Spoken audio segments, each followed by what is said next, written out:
नमस्कार, मी किरण आयरे. किरण किचनमध्ये तुम्हा सर्वांचं स्वागत. आज आपण बनवणार आहोत फणसातील वडे. या फणसातील वड्यांना फणसांचे उंबरसुद्धा बोलतात आणि हे वडे कितीही वेळ राहिले तरी ते नरमच राहतात, कडक होत नाहीत. तर चला आपण रेसिपीला सुरुवात करूया. त्यासाठी लागणारं साहित्य बघूया. हे इथे फणसातील गरे आहेत, तांदळाचे पीठ, गव्हाचे पीठ, वेलची आणि जायफळची पावडर, साखर आणि मीठ घेतले आहे. एका पसरट भांड्यामध्ये आपण हे सगळे गरे घेऊया आणि त्यातील मी बिया आहेत त्या मी काढून घेते. हे बघा, अशा बिया काढून घ्यायच्या आहेत. अशा मी सर्व बिया काढून घेते. तर हे बघा, इथे गऱ्यातील बिया काढून झाल्या आहेत. आता हे गरे आहेत ते आपण आता मिक्सरला लावून घेणार आहोत. तर मिक्सरच्या एका भांड्यामध्ये हे सर्व गरे आहेत ते मी घालते आणि हे मी मिक्सरला लावून घेते. आता आपण यामध्ये साखर घालणार आहोत. तर इथे मी साखर घालते. साखरेच्या ऐवजी तुम्ही गुळाचा सुद्धा वापर करू शकता. आणि हे बघा, इथे मी आता मिक्सरला लावून घेतले आहे. हे बघा, असे झाले आहे. आता आपण यामध्ये पीठ मिक्स करून घेऊया. तर पिठाचे प्रमाण घेताना 1 बाऊल जर तुम्ही गव्हाचे पीठ घेतले तर त्याच्या 2 बाऊल आपण तांदळाचे पीठ घेणार आहोत. पिठामध्ये आपण आता जायफळ आणि वेलची पावडर मिक्स करून घेऊया आणि चवीनुसार मीठ घालूया.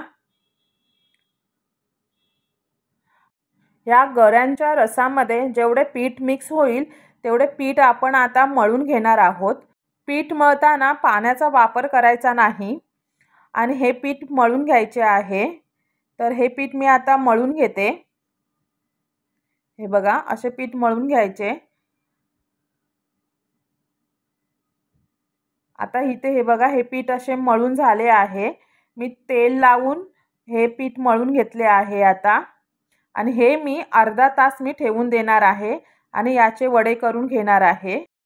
चला आता आपण वडे करून घेऊया. तर इथे मी तेलाची पिशवी घेतली आहे आणि लिंबा एवढा गोळा घेतला आहे. आता पिशवीला आपण फोल्ड करून घेऊया आणि वरतून आपण डिश ठेवून प्रेस करून घ्यायची आहे. आता इथे वडा तयार आहे. हे बघा, इथे वडा कसा झाला आहे तो बघा, गोल असा आणि सगळीकडून सेम असा वडा झाला आहे. आणि जर राहिलं असेल जरासं जाडसर तर आपण हाताने जरासे थापून घ्यायचं आहे. आता आपण वड्याला तळून घेऊया.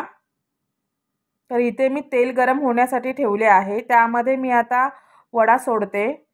गॅस हा मीडियम ठेवायचा आहे. कमी गॅस असेल तर हे वडे फुगणार नाहीत. तर हे वडे आता बघा तुम्ही कसे फुगायला सुरुवात झाली आहे ती. वडा शेकवताना वड्याची एक बाजू ही जाड असते आणि दुसरी बाजू ही पातळ असते.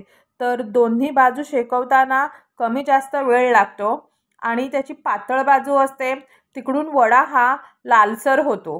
तर वडे शेकवताना काळजी घ्यायची आहे.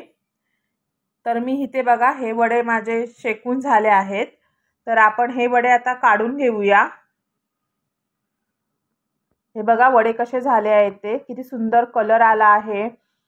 तसेच मी दुसरे वडे यामध्ये घालून घेते.